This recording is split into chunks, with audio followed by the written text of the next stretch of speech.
Got a 2015 Jeep Grand Cherokee. Going to do front brakes. So first thing you need to do is break your wheel lug nuts loose and then jack it up on with a jack. If you use a jack, make sure you use jack stands. Get it supported properly. Remove your front tires. But before you remove your front tires, and the vehicle's off the ground, you want to grab the tires at 9 o'clock and 3 o'clock and pull on your 9 and push on your 3 back and forth to see if you got any play in your suspension, like a bad tie rod end. And do the same thing at 12 and 6. See if you got a bad wheel bearing. All right? All right. Got your tires off. What you need to do is remove this spring. What you want to do is you want to push up against the spring here. See how it releases the pressure on it?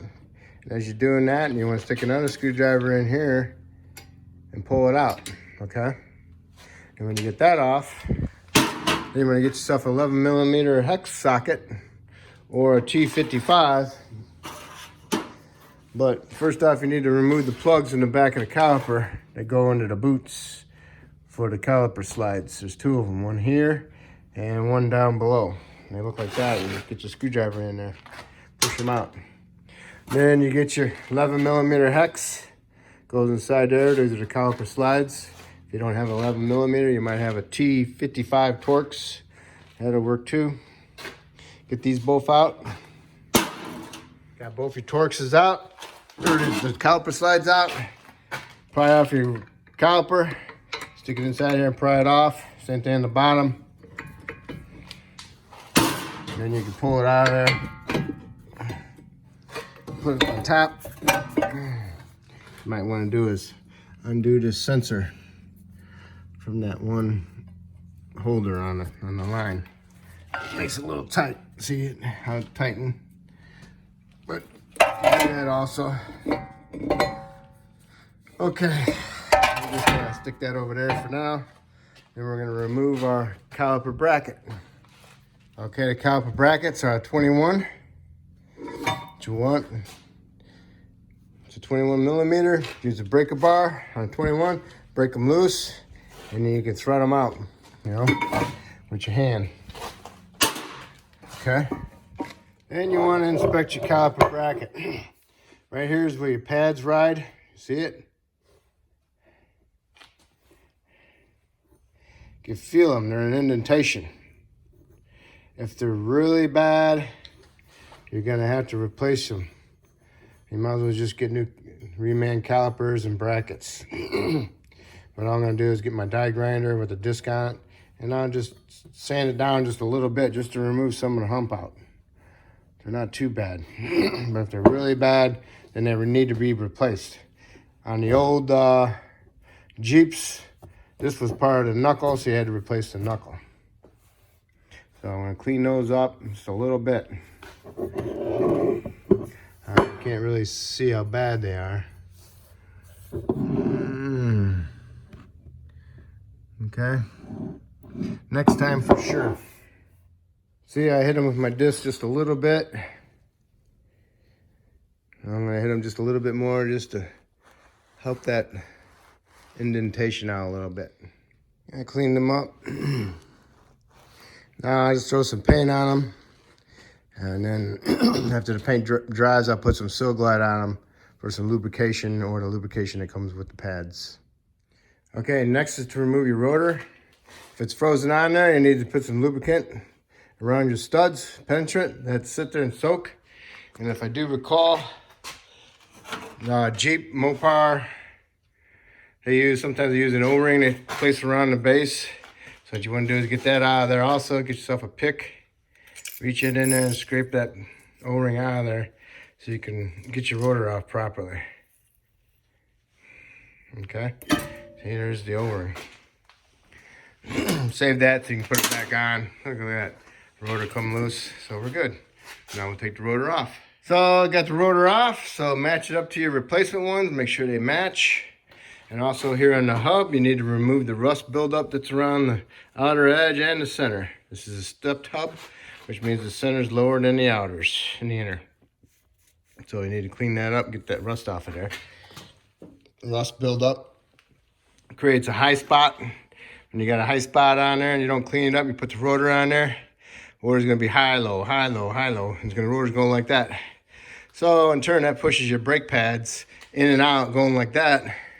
Causes your pistons to move in and out, which pushes the fluid up through the reservoir, through the master cylinder, all the way into your brake pedal. So when you're pushing the brakes, your brake pedal's going like that. So you need to clean that up. All right, get the hub as clean as you can get it. Use a wire brush, use a die grinder with a disc on it. Another one with the Brillo type screwdriver, scratch it inside there. Inside the center here, scratch it. What you want to do is scratch that rust off of there. Looks good. Next off we need to do is push the pistons in on the calipers, okay? Now these new brakes, they're getting very sensitive. You should have probably always done this all along when you push the pistons in. So what you want to do is you want to pinch off your hose, get some clamps and clamp it down, pinch it off, hose clamps. Pinch it off, open your bleeder, push your pistons in. Close your bleeder, release your clamp, okay? So, clamp the brake line, the flex hose, the rubber hose, C-clamp, old brake pad, tool to open the bleeder. Got them all set to go.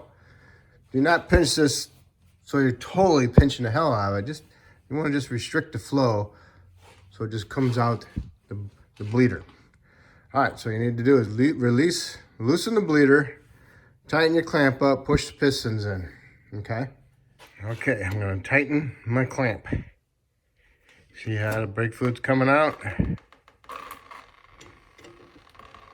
All right, you do that all the way down to the pistons are all the way in. Okay, my pistons are all the way in. I snug up my bleeder, okay? Release my pinchers and release my C-clamp. Okay, you cleaned off everything of excess brake fluid and you need to put some anti-seize on your hub. The fine film would be good. And then you're ready for your rotor. And you got your new rotors. Make sure you wash them with some soap and water or Windex or degreaser. Do not use brake fluid. Brake fluid contaminates the new style pads. Okay. All right, got my rotor on there. I put my vice grips on there just to hold them steady so it doesn't fall off and land on my foot. Remember our caliper bracket? Put some Seal Glide on my surfaces where the pads ride. Remember I cleaned them up and I painted them? Okay, now I'll mount these. Okay, here's your caliper bracket. The torque is 129 foot-pounds. All right. Now we gotta put our pads in. All right, before you push your pads in, you wanna put some Seal Glide inside there where your caliper pins go. Get it in there and work it around inside there. All right, and then push your pad into the pistons. And then grab the right outer pad so the squeaker is on the bottom because you want the squeaker towards the rotation of the rotor. Okay, put your caliper up on there. Get your caliper slide pins. Put some Seal Glide on them. Rub it all over them. And then push them in so you can feel them go into the threads. And then get your tool and stick it inside the pin and try tightening it up. You can get them started hand tight. And once you got them started hand tight, then put your ratchet on there and ratchet them in there and tighten them up to 32 foot-pounds, okay? Caliper pin bolts, 32 foot-pounds, okay? All right, now you put your anti-rattle clip on there, get it lined up. Get it lined up, two hands, one holding it, and push this screwdriver on behind it and push it, get the spring going, and then you push it on there. It goes right over it. Perfect, easy. Just gotta use the screwdriver right in the middle. Push them on there, get them in there, just like that.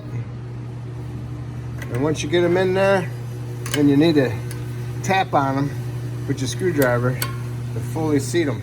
All right, you got the caliper pin bolt torque done.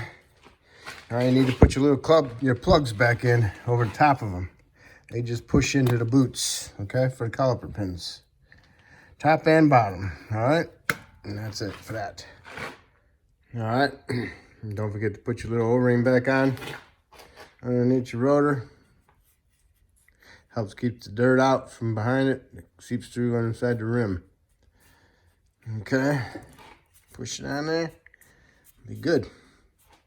Okay, I just wanted to make sure to tell you, when you got your caliper on, make sure this brake line looks nice, okay? Make sure it's not all twisted and everything, because if it's twisted, and you gotta unbolt it and turn it, untwist that line.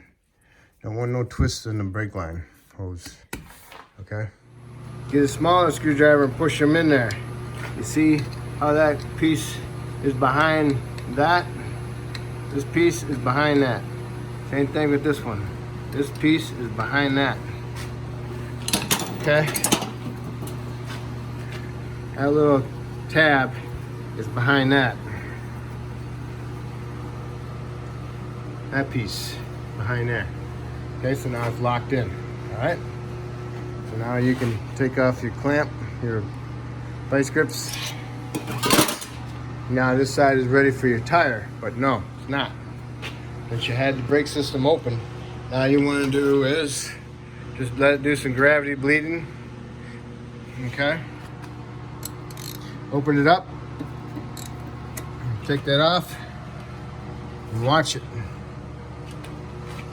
See if you see any air bubbles come out.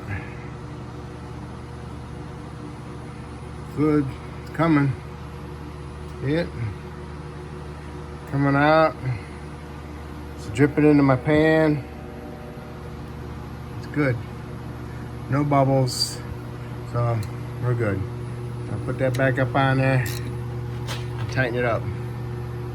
Just snug it up. This is your vehicle and you want to bleed the brakes properly, just let it drip, drip, drip, drip, and then keep putting fluid in the reservoir until this fluid comes out clean instead of yellow. And then take your bleeder out, put some anti-seize on it, and then put it back in. And that'll help keep it from freezing up in the future. Okay, so this side is done. Now, put my little cap back on. All right, and that's how you do front brakes. So you do the other side exactly the same way. And don't forget to top off your reservoir. And then when you get inside, when you get the vehicle on the ground, you want to go inside the vehicle, you want to start it up, and you want to pump your brake pedal. Make sure you got a good, firm, hard brake pedal before you put it in drive or reverse. And then after you do that, you got a nice firm brake pedal, go double check your fluid level in your reservoir, and make sure you put your reservoir cap back on. And make sure you torque your wheel lug nuts to 100 foot-pounds, and you're all set. That's how you do front brakes. And a brake flush if you're gonna do it. Okay? These new systems are very particular. So if you push the old brake fluid back into the system, it might cause to put some dirt into your ABS system. And that's why we pinched off the line and then pushed the pistons back in and pushed the fluid out the bleeder. Okay? A little confusing, but you can do it. All right, if I helped you with this brake job by making this video, maybe you can help me by subscribing. If you already subscribed, that's awesome. Thank you.